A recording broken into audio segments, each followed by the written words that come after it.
Wow, so thank you so much. I'm receiving so many comments after I did the video on integrity. And I have a comment from Queen. Queen, thank you very much. She says, "Hello, Madam Mary. I hope you are well. I love your videos. I have watched your video about integrity with a lot of bitterness. This is because up until 2019, I used to work in a multinational in Kenya, and practicing integrity cost me not only my job, but my career in its entirety.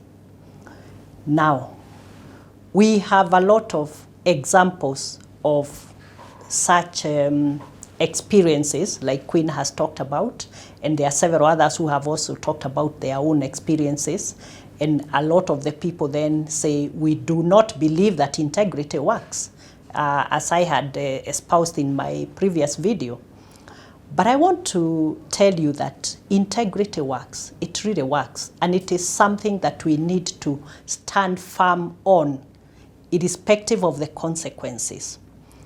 And I'll give you also my own example. When I was the company secretary of the bank, there was a case that was going on with a certain customer, and the case was in court. And normally when the case is in court, as the company secretary, I would not interfere. It's legal process. The lawyers of the bank, the lawyers of the customer are handling it, and we await the outcome and the decisions of the court and the due process to happen.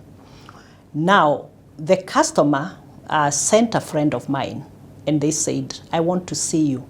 And she was my friend, so I said, "Yeah, come in for a cup of tea." And she came to my office, and she told me, I want you to talk to so-and-so, now that's the customer, and help them with that case that is pending in court.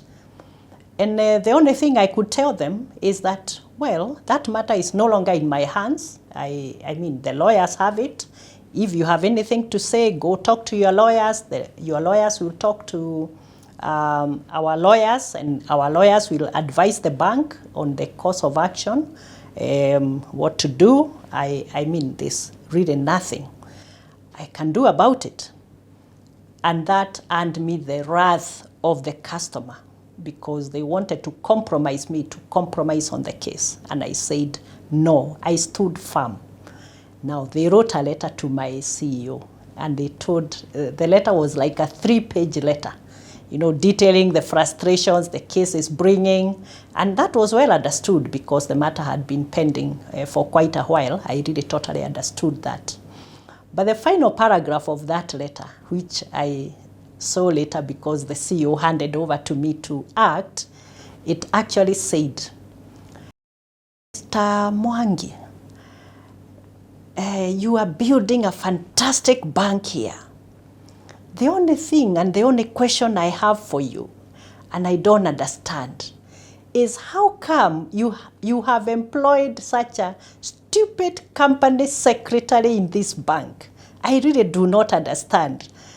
Because she doesn't seem to know how to deal with the court cases or answer customers' complaints and issues. I really am confused about that. She's so stupid. I've never met a company secretary as stupid as the one of Equity. So that was my experience. Well, I mean, being called stupid maybe was not something. I mean, we always say that insults don't stick. So for me, I didn't allow them to stick. But I was quite hurt, and I was offended by that comment, because I truly believe I am a competent person, and I was very competent in the discharge of my duties as a company secretary of the bank. So the long and short of it is that let us not allow ourselves to subscribe to the principle that when you go to Rome, do as the Romans do. So if everyone around you is not a person of integrity, or they are breaching their values, I do not think that you should take a position that you are going to join them because everyone else is doing it. Let us stand firm. And if we have enough people standing for integrity, and all the other good values, then we start building a society which is very value driven and where everybody is subscribing to the principles of integrity. And that is how we start creating a change in the society.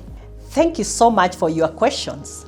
I will answer as many questions as I can. I actually go through them personally, and we are going to continue engaging.